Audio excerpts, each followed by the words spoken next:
starts no more than one Deshaun Watson. This is what he did against his last preseason game against the Kansas City Chiefs. 12 of 19, 141, 89 QBR, 2 touchdowns. This is, to me, this is what I'm talking about. Deshaun Watson is one of those guys. There's a lot of people that want to if, ands, and buts and all this other stuff, and they got him ranked 22, and he's the biggest question mark. And I'm gonna just give you a rebuttal and to kind of get rid of these talking points offensively. I've never seen some people count 6 games so highly for a dude that hadn't played in 2 years of my life. And my question is to this: let's be clear. The same people that's sitting up here telling me these 6 games was the craziest 6 games they've ever seen. There was doubt on Baker Mayfield's name for 2 calendar years. 2 calendar years. Baker Mayfield did not play well under Freddie Kitchens. He came back the next year, the first year under Stefanski, played well. Then the next year after that, did not play well. My thought process is this.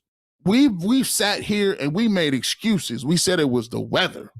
It was a nasty game outside. G. Bush, just give him a chance. I heard it was the best. He's the best since 99. G. Bush, just give him a doggone chance. You guys in this city are so pessimistic. Okay.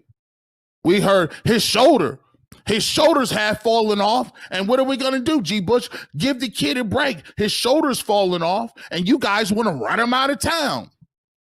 Okay. Even when he decided he wanted to have elective surgery and the locker room turned on him, you kept saying, well, Deshaun Watson, if he's going to be out for 11 games, and we could just bring Baker back, insert him into the lineup, and then when Deshaun come back. My question is this. I'm confused.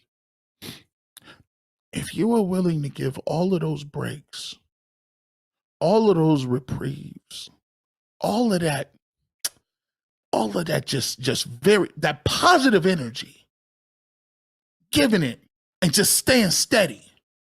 You stayed steady with Colt McCoy. Year after year being mediocre. Listen, just go ahead and give Brian Hoyer a couple more games. He had us rolling. But you telling me you got the biggest doubt of your life about Deshaun Watson playing 6 games with no practice, no preseason, coming back in the middle of the year where everybody is lathered up in playoff races, and he didn't even play the year prior to that. After thinking he was probably going to jail for years. Could have. And you telling me you based your whole evaluation on those 6 games? That's disingenuous. I'm sorry. It's just disingenuous. I got to call you out on that. I have to. There's people still giving people excuses. People in their 3rd, 4th try. Listen, people love Derek Carr. Oh, Derek Carr, you can win games with him. You know how many people sitting up there saying you can win games with golf? But they got a hard line for Deshaun Watson.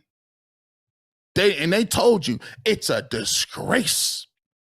If he don't win a championship, it's all for naught. Excuse me, when did you get standards? I'll be wanting to see these standard cap. When did your standards get up here? Huh?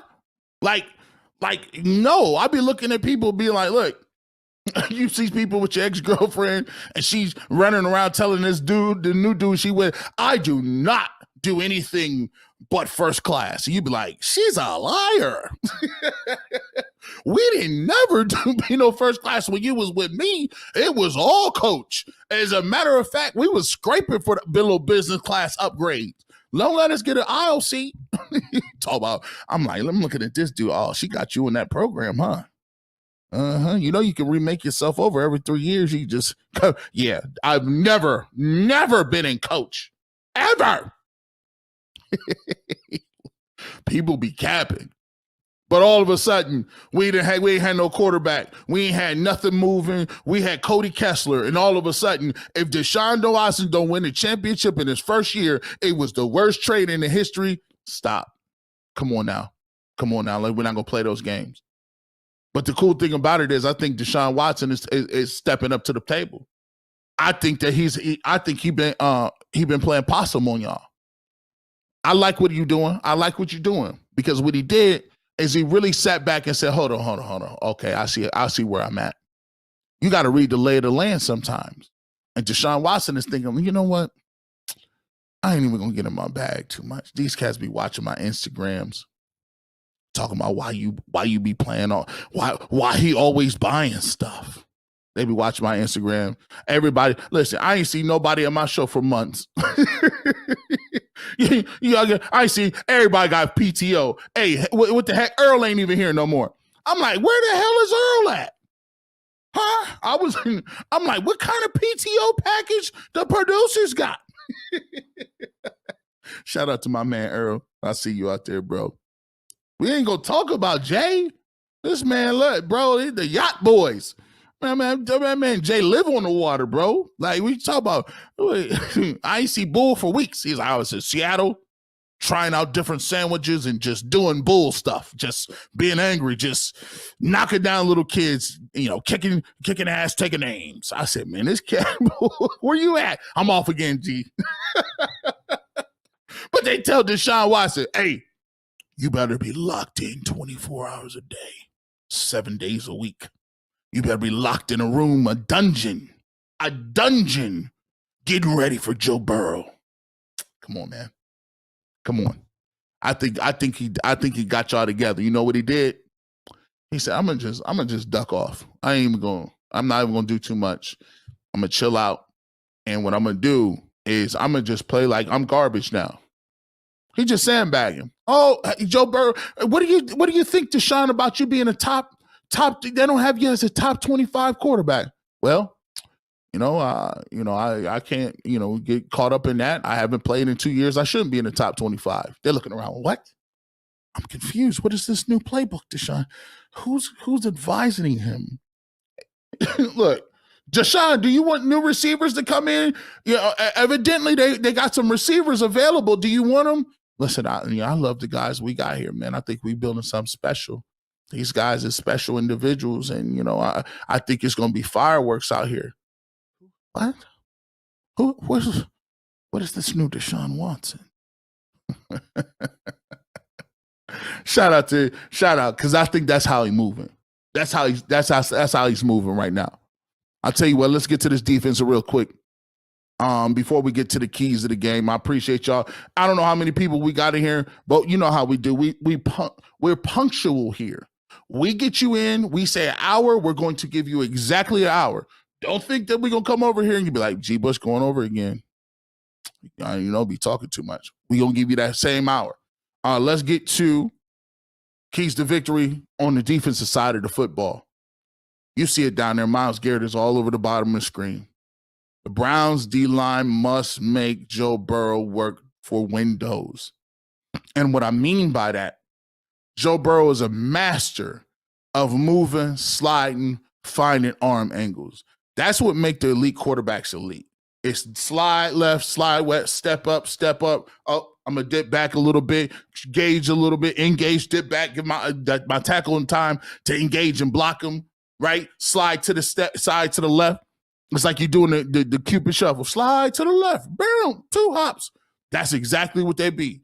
And Joe Burrow was a mastermind at doing this, doing that, and he's still mobile enough to run, right? So what you got to do, the Cleveland Browns have to, when you're running that wide 9, where they say run the arc and stay on track. If you notice, they're angled in towards the quarterback.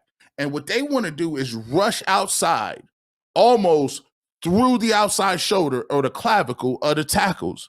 What that does, it creates a invisible kind of wall or a force field around Joe Burrow, and then you can implode from the inside.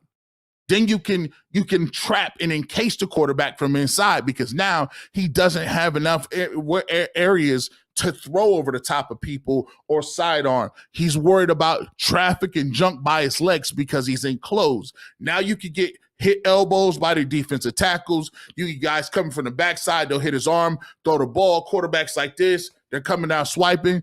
That's why the wide nine is so devastating when it comes to making sure that you're encompassing the quarterback. But to do that, you got to stay on the arc. It almost looks like, the two defensive ends is lined outside, they're arcing here. The defensive tackles is cocked inside and they're angling in. So everything's like a room closing down on you. That's why it's so scary to have a guy like Zadarius Smith and Myles Garrett who are in wide stances, who have no responsibilities, but either running straight over the tackle's chest or running right around the tackle. And they got inside goals. They could do a lot of different things. So the goal of this situation is the Cleveland Browns, they don't necessarily need to blitz, and you'll find out why. I've been preaching about what Jim Schwartz is and what he ain't all off season. You're going to see why it works, because he does have that talent on the outside. Secondly, you got guys like JOK, whom now I see as the heat-seeking missile. He's the heat-seeking missile. To me, Anthony Walker is the guy inside, cognizant of what's going on, looking at the guards, diagnosing whether that's going to be a draw or a handback or some sort of play that is up the middle, because that's what we're susceptible to. He's the guy that's going to re-diagnose, big enough to take on bigger guys like guards. You don't want him to get into him, but he is big enough to do that. JOK is the heat-seeking missile. When he sees ball, go get ball. Whether that's a screen, one of the things that destroys tunnel screens, bubble screens, quick stuff outside is that guy kamikazing right into them ball carriers and the blockers. Receivers don't like that. When JOK see it, heat-seeking missile, I want you to go over there and blow everything up. Then you can worry about rallying. We'll let Delpit, Juan Thornhill clean that up. Those are areas of opportunities for the Cleveland Browns, and we want to test that leg. We want to test it. We want him moving off that spot. We want him having to run outside and throw off one leg. We want him to have to land on that leg. He may have to have a jump pass. We want him to always be cognizant that he has to put 100% of torque, force, everything into that leg to get it done. And if we can do that from the get-go, I think the Cleveland Browns will come out of this game and they will be very impressive with the way they do it, because they're going to have sacks, they're going to have turnovers, and the speed of the game will just look different. It'll just look different. And that's the thing that you saw with the twos, with the no-name gangsters. With the twos, you saw the same safeties, interceptions, tips, fumbles, all that stuff. You saw that with the twos. That means they are ingraining a way of playing football. It don't matter if you're one or not. It don't matter if you're in the twos or threes. This is the way Cleveland Browns football play. This is the way we go at it. And that's exactly what we need to see coming up in this game.